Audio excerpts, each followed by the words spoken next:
First of all, I'd like to thank everybody. It's the November 17th town hall meeting, and I know it's been a couple of times since I have been on the town hall. So I'd like to thank both Mel and Deanna for covering me during that time. I had the pleasure of spending some time with my wife and my children and their significant others, out of the country, first time traveling really since the pandemic hit. And it was great to actually get away. So I really, really, really enjoyed that. So again, I would like to thank both Deanna and Mel for carrying me. Mel will be getting back into town today, but he's not here for the town hall this week. So it's been a pleasure. Again, I would like to thank our growth of the Aul Financial Group has been tremendous this year, and it's predominantly been by family and friends help introducing us by referrals. So all of you that have given referrals this year, we want to thank you from our hearts in how you have helped us increase the Aul Financial Group at this time. I'm going to go ahead and pass on to Deanna at this time and let her kick off, and then I'll come back, follow up, and close here in just a minute. But again, thank you for everything you've done for us this year. Fans, family, and friends are very important to us. Okay, thanks, Steve. I'm going to share a fun screen with you guys. We get a lot of questions about markets, taxes,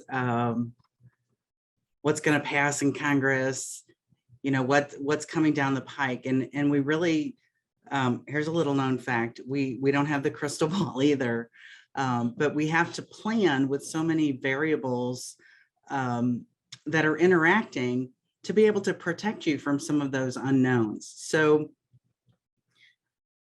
the things you can control: spending, tax management, investment risk, and when you retire. And we try to project all of those scenarios out for you based on longevity factors, anticipated market returns, what's going on with inflation, and what's the economy doing right now. So these are all the multiple variables, but we cannot control them. We just have to manage them and plan, knowing that these are some of the headwinds that we're going into when we do transition into retirement. And our practice is unique in the fact that a large focus of our planning, particularly right now, is tax planning.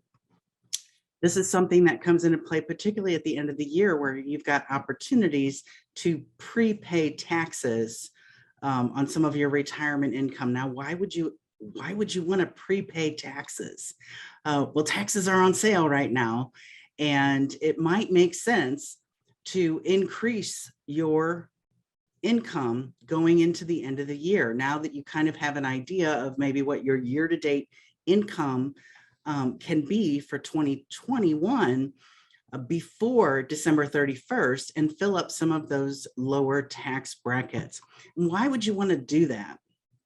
You want to pay taxes at the lowest possible rates.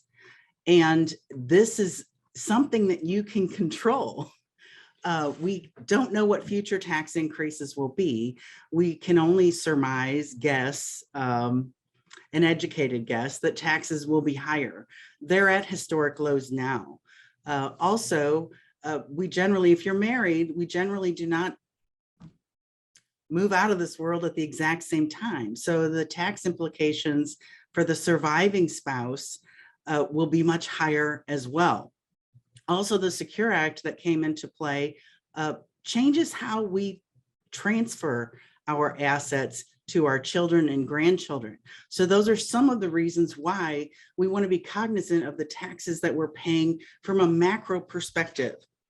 It's not, it's counterintuitive, because throughout our life, when we're filing our taxes in the tax return, we're trying to reduce or mitigate taxes in the current tax year. How can we pay the lowest taxes in the current tax year? However, in a macro tax focus, we are trying to reduce your overall taxes throughout your retirement. And currently, we are moving forward into a higher tax situation than what we are currently in. Whether they make changes or not, the Tax Cuts and Jobs Act will sunset at the end of 2025. So we already know, if no decisions are made, that the taxes will go back to the 2017 tax tables. Those are higher tax brackets. So we already know it's coming, and it could potentially be even higher than what the 2017 tables were. So I wanted to show you a couple of things here. Also, some of the things we talk about, and I'm not going to get into this nitty gritty here, but Steve does have a tax class coming up December 15th. He's going to be talking about the Biden plan. Maybe by then we'll have a few more definitive things that have passed, because nothing is signed into law just yet. But that will be December 15th out at the Lodge. So if you have not been to one of the Biden tax plan classes, save the date for December 15th. But I wanted to share this tool here. And how can you do withdrawals tax efficiently?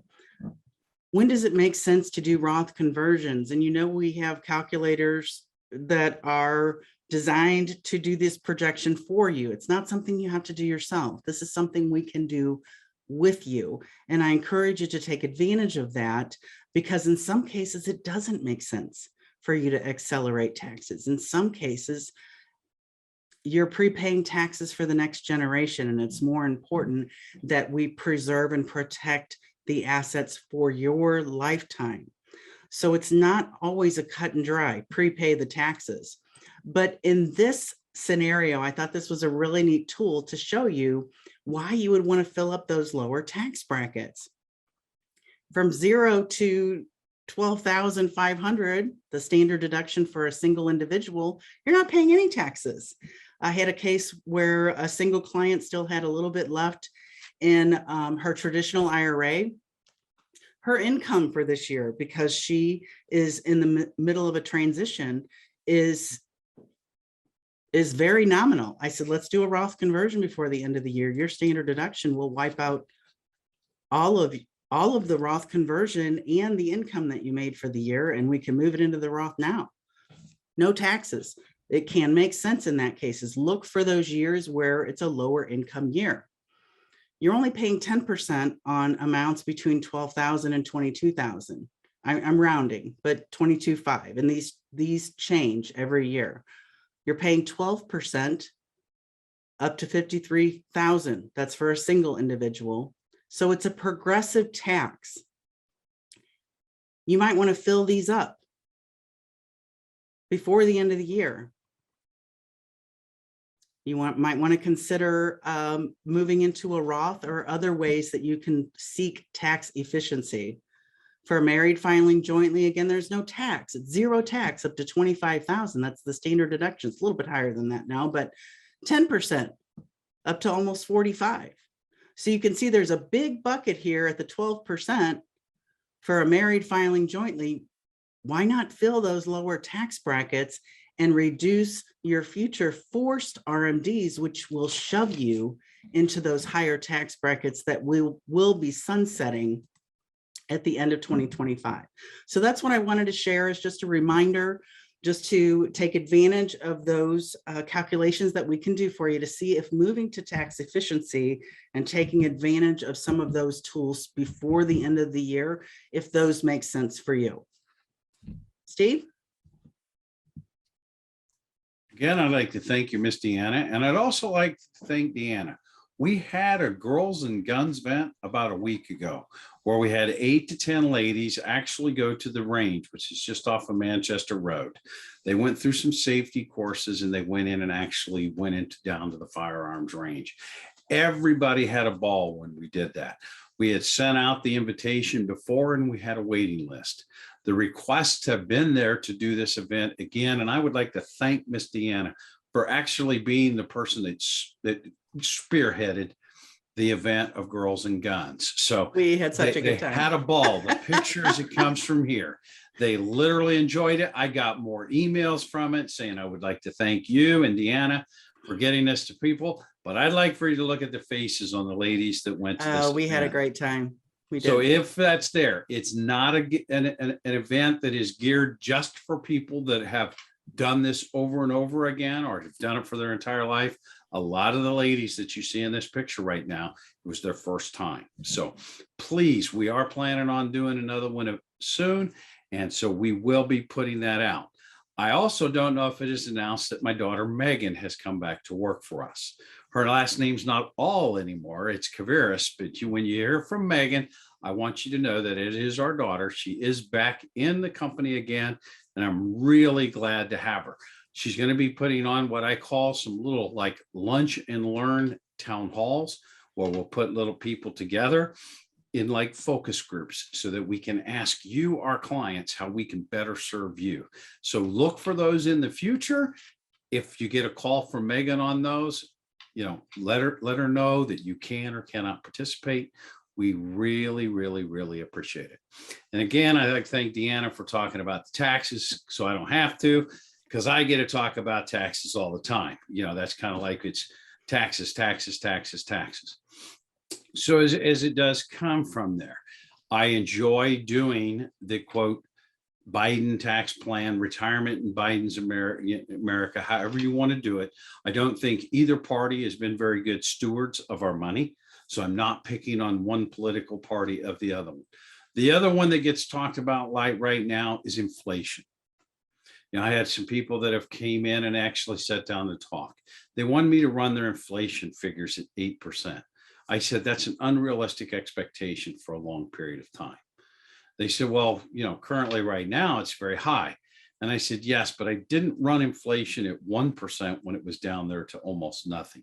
I think to expect inflation to be around at 8% or higher for the next 15 to 20 years is also an unrealistic expectation. I know everybody's got the fear that we're going to return to the 70s and the 80s. I don't see that. We have a supply chain that got interrupted because this little thing called coronavirus and a world pandemic where the entire world was slowed down. Then they opened it back up. We have a supply and demand problem. And I, like many other people, believe that will be transitory. Well, it all has to be transitory, because if the quote 70s and the 80s wasn't transitory, we'd still have inflation in the teens. So it will come and it will go.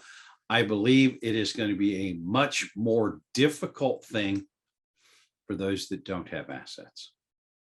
For those that don't have assets, their expenses have gone up. For those of us with assets that we have market risk, the market has returned higher than average over the last couple of years, which I think helps offset some of the inflationary pressure.